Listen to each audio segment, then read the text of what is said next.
And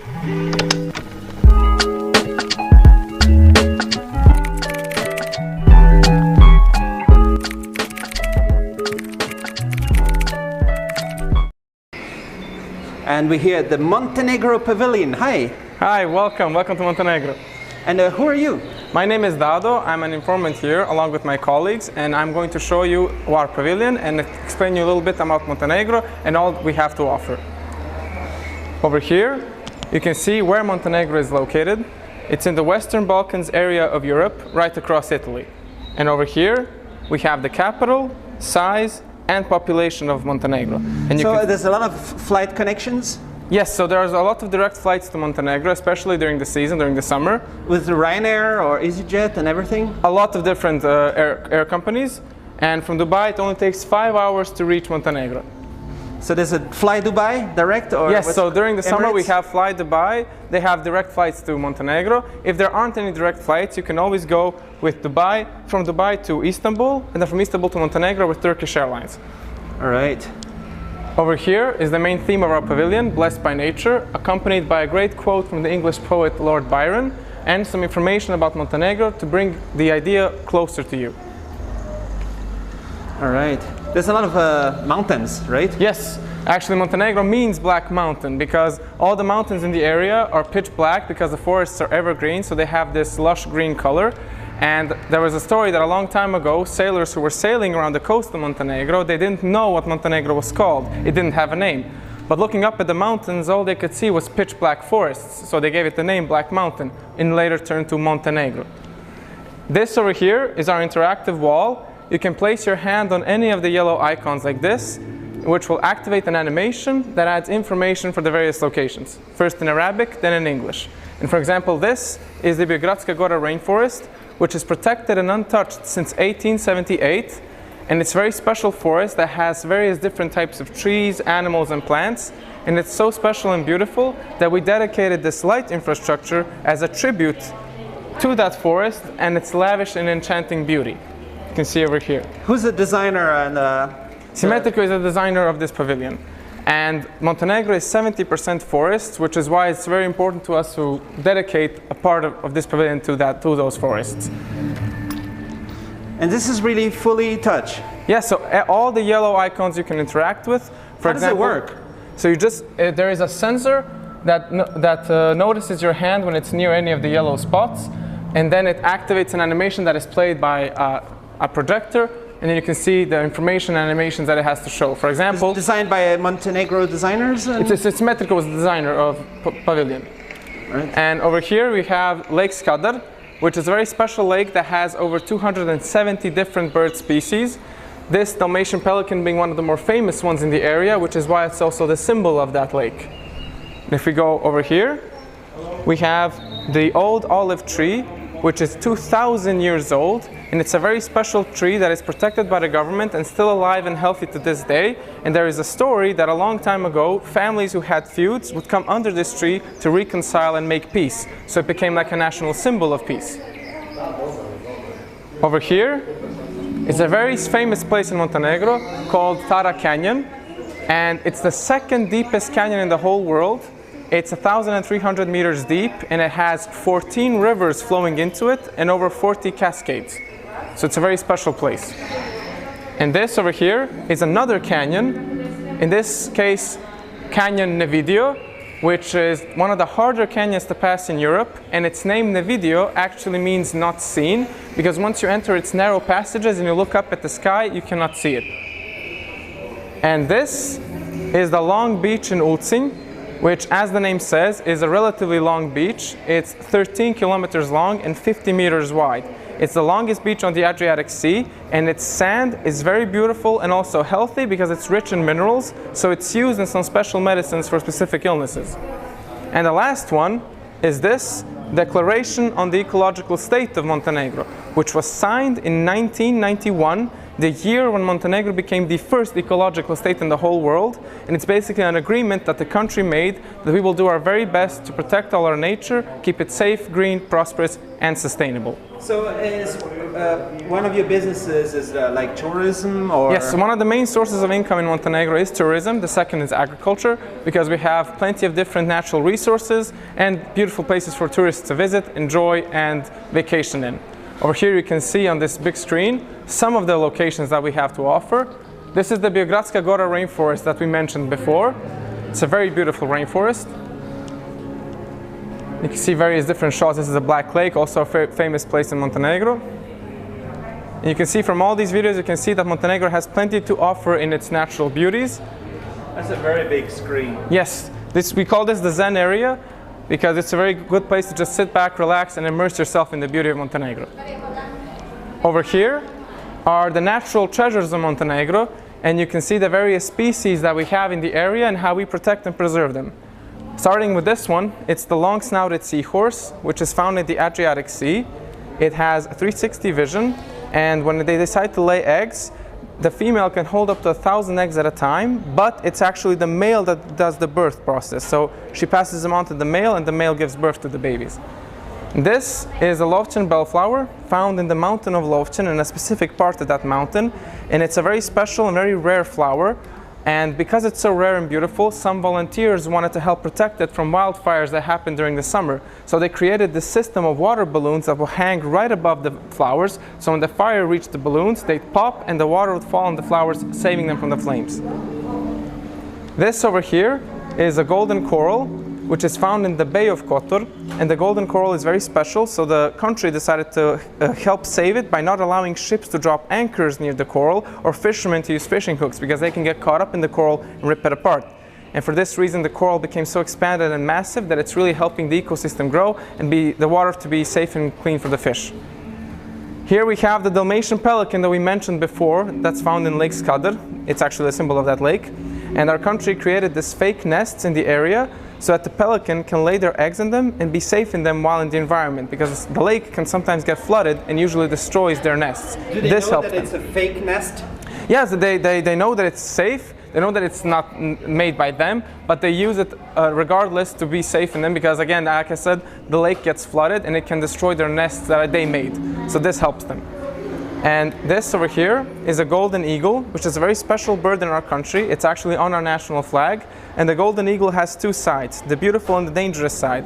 So you see, the beautiful side, the dangerous side actually, is that it can fly really, really high. It's usually found in the higher mountains of Montenegro, and it can take down an animal twice its size. But the beautiful side is when a male and a female eagle come together and fall in love, they do this thing we call a wedding dance, where they hold their claws together, they fly up in the sky, and they dance around, declaring their love to the people. And it is said that once the eagles marry, they rarely ever part ways, as they're usually very loyal to each other, so they stick together till the end. And so they can take down like a cow or something. I'm pretty sure they're very tough creatures, but again, very, very romantic, so we'll give them a pass. And over here we have the brown bear, and the brown bear is like any other typical bear you'd find in the world. In our country it's found in the mountain forests, and they are a bit peculiar. So how many do you have? Bears? Yeah. So there's a couple of them. I'm not exactly sure on the number, but they're usually found in the mountain forests, and they're a bit peculiar, so some scientists wanted to see why. You see, they placed some trackers on a few bears to see where they went, what they ate, and what they did. And they found that one of the bears actually enjoyed swimming more than walking, and another bear they wanted to test out in a special location in the forest. So they laid out food like a trail for the bear to follow. But the bear was very suspicious of all of this, so he didn't eat any of the food until they put down the cake and the candy, and that the bear immediately went to the location. And the last one is the black pine, which is usually found in the Crna Poda forest, but also scattered throughout Montenegro. And it's a very tall tree. It can grow up to 47 meters high, and it's very thick. It has a dark green color, appearing almost completely black from a distance. And here comes again the story that I mentioned about how Montenegro got its name. You see over here, this is like a different perspective of Montenegro that you'd see from the coast. And this is actually what the sailors would see when they were traveling to Montenegro. And all they could see was pitch black mountains because of all the dark trees. One of them the black pine, which is how, again, we got the name Black Mountain, Montenegro. You can see the story over here as well. Here you can see Montenegro, the Black Mountain. So when you talk about being an ecological country, you're serious? Yeah, actually over here you can see a quote from the Declaration on the Ecological State that we signed. See, it's in 1991, and it's again an agreement that the country made that we will protect all our nature, keep it safe, green, and prosperous. All and your here, nature. which is why, yes, all our nature, which is why we invite you to join us on our sustainable journey and hopefully visit Montenegro soon. Can anybody just come and live there? Actually, there is a gold citizenship visa currently active. If you go to Montenegro, you buy a piece of land and make a small donation to the country, dependent on the plot of land that you buy. You can actually be valid for a passport of Montenegro, so you can become a citizen. How many years do you have to wait before you can get approved? I'm not exactly sure. If you're currently in Dubai, in United Arab Emirates, we actually have an embassy of Montenegro in Abu Dhabi. So you can actually go and ask them or send them an email. They can answer more questions about that, more precise questions.